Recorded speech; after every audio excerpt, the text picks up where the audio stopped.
One of my goals for the year is to be able to get the best modern and retro gaming setup that I can. Everybody has their perfect setup in mind, and I'm pretty sure that everybody's is different, especially when it comes to retro gaming setups.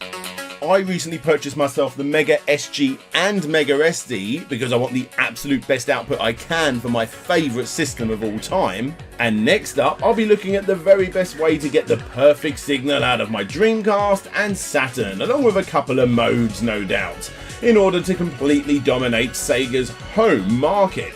For some, this is blasphemous. You need the original console, you need the original cartridge, you need an old CRT, and you need the original controller.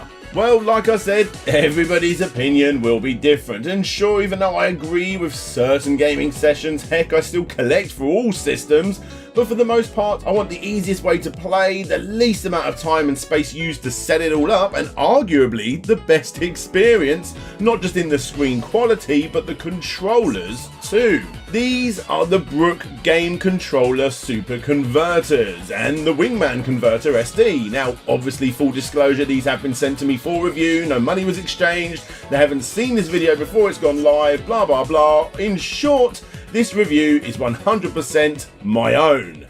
Let's do it.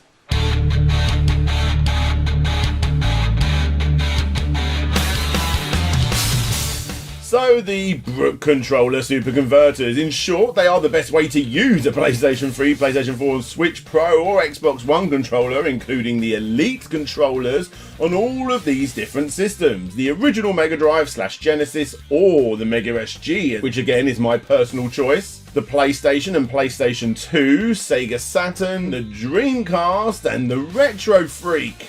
Only joking, I actually do not own a PC Engine or TurboGrafx 16, so I'll be using this for today's demonstration. So let's start off with unboxing these things. Here we have the Mega Drive / Genesis and PC Engine / TurboGrafx 16 converter. Inside the box you get the unit itself and this little micro USB to two standard USB leads. Here we have the PlayStation and PlayStation 2 converter, again with the unit itself and another one of those micro USB leads. And finally you got the Dreamcast and Saturn converter, which does not come with the micro USB lead, however all three come with stickers for you to put on your laptop.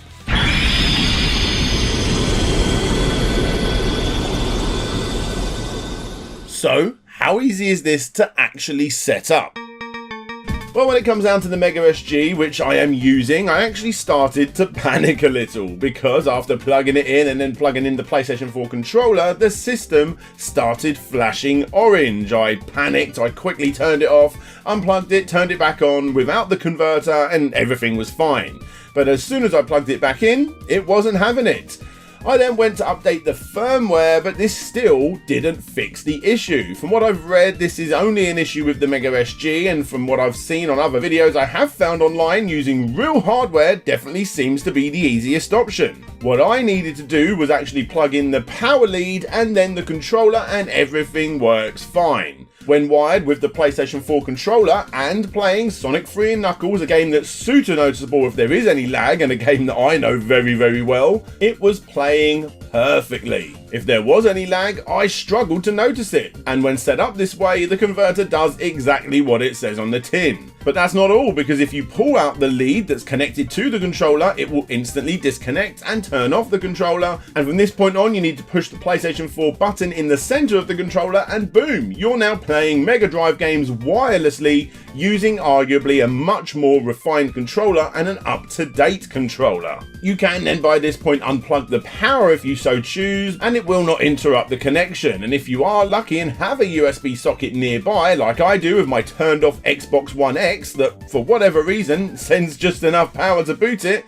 then you haven't got to worry about plugging this into the wall. It is also worth noting that because I did the upgrade on this Mega Drive converter, I am now able to play all of those systems with a Switch Pro controller too. Seriously, once you've actually got it down, it's completely seamless. As you can see, the controller doesn't work whatsoever once it's been disconnected, but as soon as you push that button, it's now connected and you can play the game.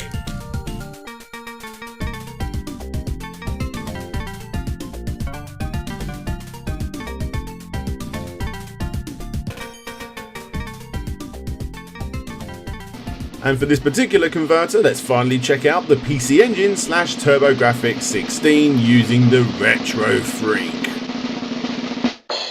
And there you go, it works.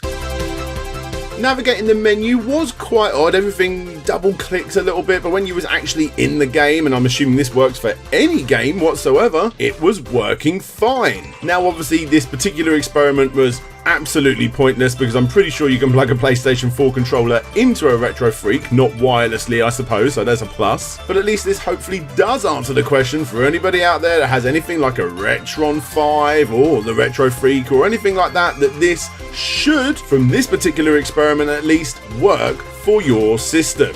And hey, if emulation systems are your thing, then this technically does mean that you can use a wireless PlayStation 3, PlayStation 4, Xbox One Elite or a Switch Pro controller on plenty more systems like all of the Game Boy ranges, Master Systems, Super Famicoms, all of that good stuff. Right, up next we have the PlayStation 1 and PlayStation 2 converter, which obviously I'm using just a standard PlayStation 2 for.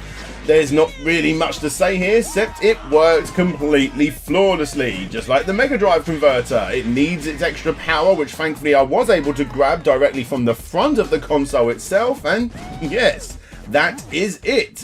In fact, I see no reason to ever unplug this thing from my PlayStation 2, as the PlayStation 4 controller is quite literally the perfect solution for both the PlayStation 1 and the PlayStation 2. And would you believe it, the final converter is just as good on the Saturn and the Dreamcast too. There are many reasons as to why you would want to own one of these things. For me, it's simplicity and comfort, but it goes a lot further than that. These converters have been known to be used with arcade sticks for the more hardcore gamer that doesn't want to upgrade every single generation. And then of course there is the compatibility with Xbox One adaptive controller if you need to use a controller like that. So you're looking at around about £30 to £40 per little unit, and I think the PlayStation 2 one is an absolute must, followed closely by the Dreamcast and Sega Saturn version, and then obviously the Mega Drive and PC Engine one after that. There's no way I'm going to be buying 4 of these for a crazy choo-choo rocket session, but for one player games, I think they're pretty damn impressive. There's not really much else I can add to this review. They do exactly what they're supposed to. There isn't any noticeable lag whatsoever, and I will be using these for plenty of my upcoming one-player sessions. So what do you think? Have you tried these Brook Super Converters yourself? Do you think they're worth it? Leave your comments down below, and of course if you are interested, there'll be links in the description to go and get yourself one.